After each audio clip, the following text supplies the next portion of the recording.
Now that a day has passed since Iran fired more than a dozen ballistic missiles at two military bases that house U.S. troops in Iraq, just what that move meant depends on who you ask.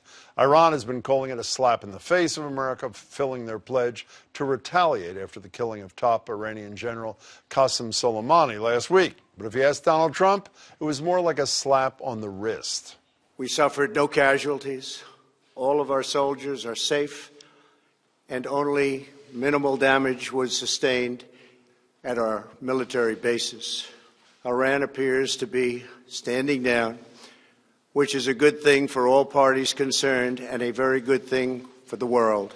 Many analysts believe Iran's strikes were strategically designed to avoid U.S. casualties and to de-escalate. But as for the White House's strategy, that's been a lot harder to pin down as Trump keeps flipping back and forth between messages of retaliation and of restraint. The United States is ready to embrace peace with all who seek it. U.S. armed forces are stronger than ever before. Our missiles are big, powerful, accurate, lethal, and fast. Under construction are many hypersonic missiles. The fact that we have this great military and equipment, however, does not mean we have to use it. We do not want to use it. To the people and leaders of Iran, we want you to have a future, and a great future, one that you deserve, one of prosperity at home and harmony with the nations of the world. The civilized world must send a clear and unified message to the Iranian regime. Your campaign of terror, murder, mayhem will not be tolerated any longer. As we continue to evaluate options in response to Iranian aggression, the United States will immediately impose additional punishing economic sanctions on the Iranian regime. These powerful sanctions will remain until Iran changes its behavior. Today's mixed messages are just the latest in a series, whether targeting Soleimani was intended to prevent an imminent attack or payback for a past one. Would the U.S. leave Iraq, or would it not? So, now what? Joining me are Jim Walsh, Senior Research Associate at MIT's Security Studies Program, who's been involved in past nuclear discussions in Iran and North Korea. Jim, it's good to see you. Good to see you. Gautam Mukunda, Fellow at Harvard's Kennedy School of Government, where he previously taught a course on ethics and international relations. Also the author of Indispensable, When Leaders Really Matter. Good to see you, too.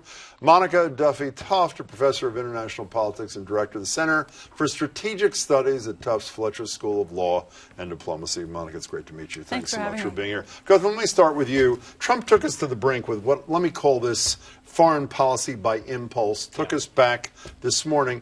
What's the takeaway after just a few days of this mess? So I think there are a few high-level ones. One is just the brutal incompetence of everything involved with after this operation, from their shifting justifications to the Pentagon's farcical release of a draft note saying we were leaving Iraq, a story which I don't actually believe, but even like the cover story makes no sense, to the president tweeting out his intention and then reiterating in a statement to the press that the United States of America was going to commit war crimes if there was Iranian retaliation. But that was walked back by both the Secretary of State and the Secretary of Defense. Right. So our salvation at the moment is that the American government will not obey the orders of the president to breach, international law, which is not a good situation for us to be in. Do you buy that analysis? I do. And I think the other issue is about the credibility. I think this flip-flopping back and forth has really undermined not only the credibility within the U.S. government and with people around him, but then internationally, because there's two audiences working here, both the domestic and the international one. And I think the credibility of our government, the mercurial nature now,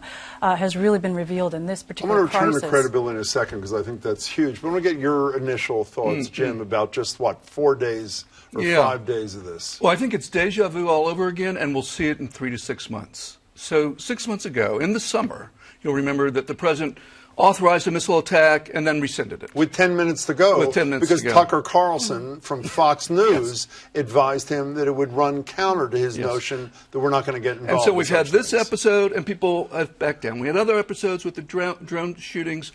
One party or another back down. Why does this keep happening? The structure of the problem is the same. We've imposed a policy of maximum pressure. We're trying to strangle them.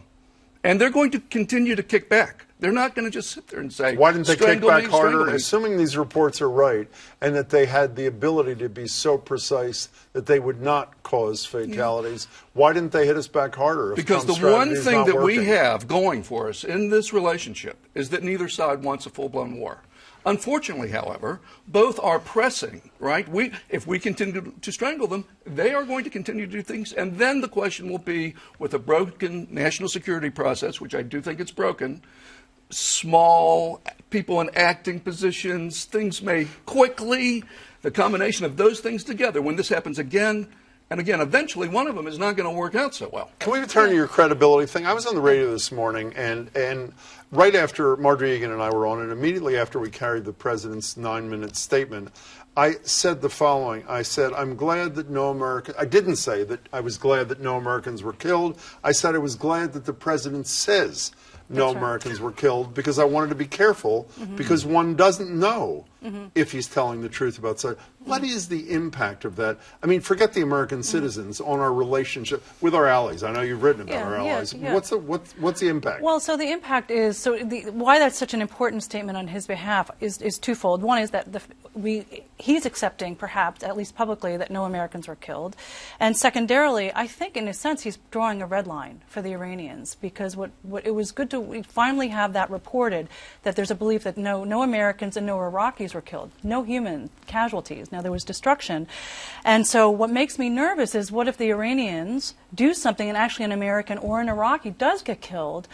Does that mean that, because Trump's been very clear that if an American gets killed or somebody gets killed, he needs to respond. Well, except in a situation like this, where he did with, I mean, he runs hot and cold. You get under his thin skin, and then who knows what will happen. But I want to stay on this whole trust issue. There's a poll that came, Pew polled people all around the world. Right. Some interesting results. Do you have confidence, they asked people of the world and the president, a leader to do the right thing? Donald Trump had gathered 29% confidence. By the way, just by comparison, two things. Obama in 2016, 64%. And today, Trump comes in behind President Xi from China and Putin from Russia. Is that, you're all smiling because it's so pathetic, but does it really matter, or are we making too much out of too little? It matters immensely. Why? Before the Cuban Missile Crisis, when we found Soviet missiles in Cuba, the American ambassador went to Charles de Gaulle and said, here's photographic evidence of the missiles. And de Gaulle pushed the photos back across the table and said, if the United States government says that it's there, then I know it's there. I don't need to see the evidence. The idea that anyone would treat anything Donald Trump said, including the sun just rose in the east tomorrow, that way, is farcical. Like, we'd laugh at the idea. These guys lie even when they don't have to, almost in a reflex, which means our allies cannot trust us to do anything either in our interest, in their interest, or competently, even if we do something that they Okay, want to so do. let me focus on one misrepresentation today, if I can, specifically. The president spoke to ISIS and the killing of al-Baghdadi. Here's just a little piece of that. Here it is.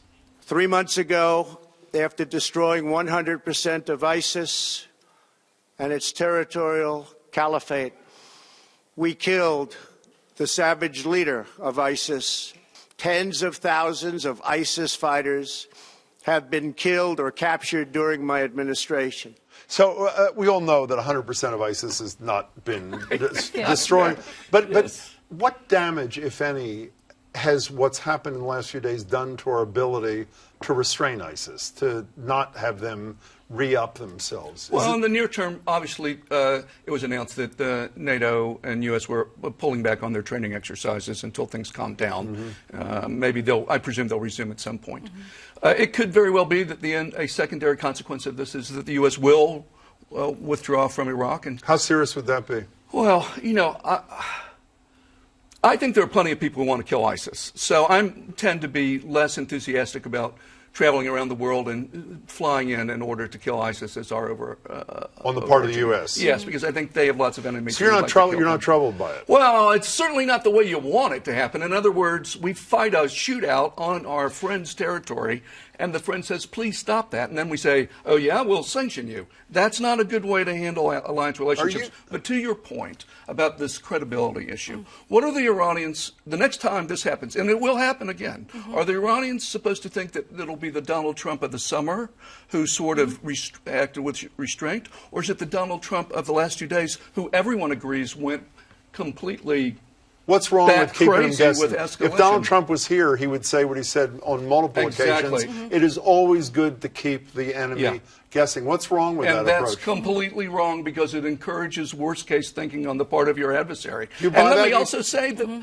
let me remind everyone to the broader point here. Broken system, irrational leader. This is the person who has enough nuclear weapons to destroy a country, to destroy the planet, who is saying, I like to keep my opponents guessing. This is just so far out there. It's not just the opponents. The critical thing is keeping our allies And, guessing. And today, if you listen to his speech very carefully, paradoxically, he is now asking for allies to help us out at a time when we really actually do need them, but they're not sure they can trust him. We only have 2 minutes left. I want to move to Congress for a second. We learned that Congress, the House is going to vote tomorrow, Democratic-led House. Mike Lee, not in the House, a senator, just came from a briefing, and he's a very conservative Republican from Utah, and said probably the worst briefing in my 9 years here, at least on military issues. And he went on to suggest that maybe he'll vote for some restraint on the president's powers. Are we seeing the worm turning on this thing in terms of restricting the virtual unilateral power of the President of the United States, really to declare war in great part because of votes that happened after 9/11? I think so. I mean, December, there was momentum to do this, but then the holidays came and they just felt as if they couldn't get the votes. And you can see Republicans joining Democrats I think to do at this point, yes, because they are looking at the longer term, the medium and longer term. It may not be a President Trump the next time. And there are some Republicans, the non-neocons, who do want to pull back out of these never-ending wars. I only have 30 seconds. You agree with that? I'm not as optimistic as Monica. Next time I need a loan, I'm going to bring the authorization for use of military force in 2002 because apparently I can use it to get anything. But every time we've predicted that the Republicans are going to sort of show some spine and some principle and stand up to Trump, they have failed. I've been wrong a bunch of times on this issue. I'm going to change my prediction and say not this time because they've never done it yet. Well, speaking of not this time, we got to go. We will continue. Thank you all. Thank Monica, you. it's a pleasure to meet you. Thanks so much, Thanks. Gautam. Good to see you. Jim, Good to you as see you well, again. as always.